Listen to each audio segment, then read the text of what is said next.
안녕하세요. 챕터 9을 시작하도록 하겠습니다. 교류 전력 해석인데요. 어, 교류는 어떤 우리가 트랜시언트는 무시하고 스테디 스테이트에서 전력 소모가 어떻게 되는지 전력 분석을 이번 챕터에서 하게 됩니다. 이번 챕터에서 우리가 배워야 할 것은요. 전력 계산인데 교류의 경우는 시시각각으로 전압 전력값이 변하기 때문에 먼저 그때그때의 전력의 값이 전압과 전류고 P는 IV의 값이 얘가 언제나 변하기 때문에 그 순간의 전력의 값을 전력과 전류의 곱의 값을 우리가 순간 전압, 순시 전력, 인스탄테니어스 파워라고 하고요. 그래서 이 교류의 경우에는 주기적으로 전압 전류 값이 변하기 때문에 한 주기 동안의 평균 값을 내어서 평균 전력을 저희들이 산출을 합니다. 그래서 평균 전력은 이 전력도 주기적으로 변하기 때문에 한 주기 동안 적분해서 시간으로 나눠주면 그때 평균 전력이 나타나죠. 그런데 이 평균 전력을 DC 값하고 DC 전력에 계산하는 거와 유사, DC의 경우에는 파워는 P는 I제곱 R 또는 R분의 V제곱이라고 하죠. 이와 같은 형태로 교류도 쓰기 위해서 DC 이퀴벌런트한 전력값을 정의를 해요. 그게 이펙티브 밸류입니다. 실제 이펙티브 유효값이라고 하는 건데, 왜냐하면 전류값이 이렇게 보통 여기 우리가 보통 110V라고 말할 때에는 110V나 220V로 말할 때에는 그 피크 이 값을 말하는 것이 아니고요. 얘의 유효값인 얘를 평균했을 때 나타나는 유효값을 우리가 그 이펙티브 값으로 나타내고 그렇게 되면 DC 이퀴벌런트한 값을 만들어낼 수 있습니다. 여기 나온 이 P가 교리의 평균 전력이 예를 들어서 IEFF의 제곱의 R 또는 R분의 V effective 이렇게 할 수 있는 effective 값을 정하는 것을 우리가 RMS value라고 합니다.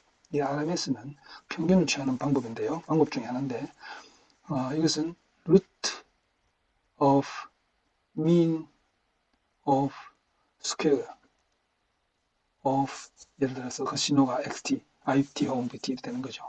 그래서 이것은 어떤 신호가 이렇게 저연파든지 혹은 저연파가 아니라도 주기적인 주기를 갖는 그 파형이면 xt라고 두고 그 주기 동안 자 먼저 얘를 제곱 t를 구하고 난 다음에 얘를 적분을 해줘요. 적분해 주는데 한 주기 동안 적분을 해주면 그리고 주기로 나눠주면 그 민스퀘어 값이 됩니다.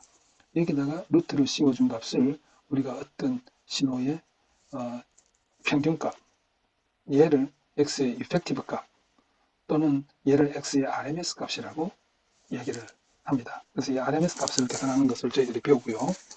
그 다음에 전력 플랜트에서 어떤 사이트로 여기에 그 로드 임피던스가 있고 여기 플랜트 파워 플랜트입니다.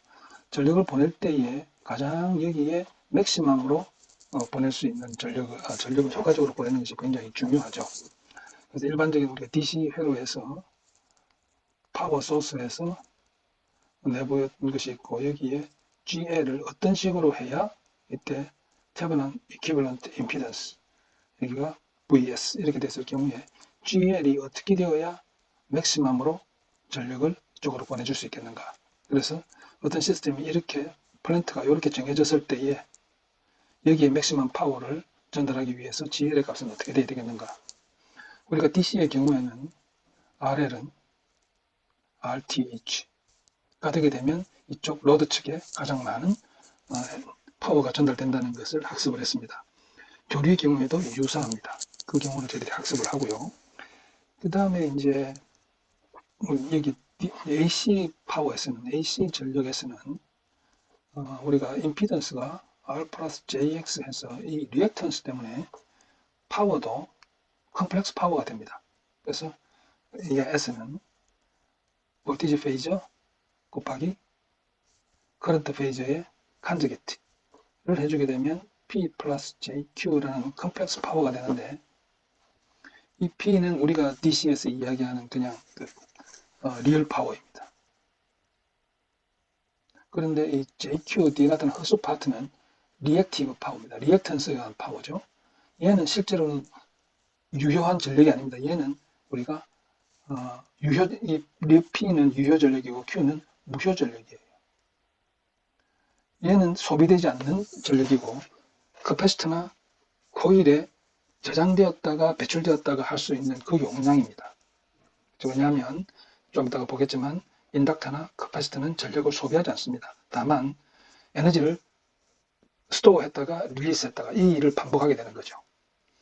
그런데 어쨌든 어떤 플랜트에서 코일과 커패시터를 가진다면 이만한 전력을 실제로 사용하기 위해서 이만한 만큼의 에너지를 스토어했다가 릴리스할 수 있을 정도의 복소 파워를 보내야 되죠.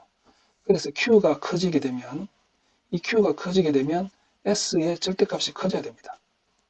Q가 증가하게 되면 이 플랜트에서 보내어지는 시설 용량, 생산할 수 있는 전력의 총량이 커져야 됩니다. 그래서 부담이 되죠.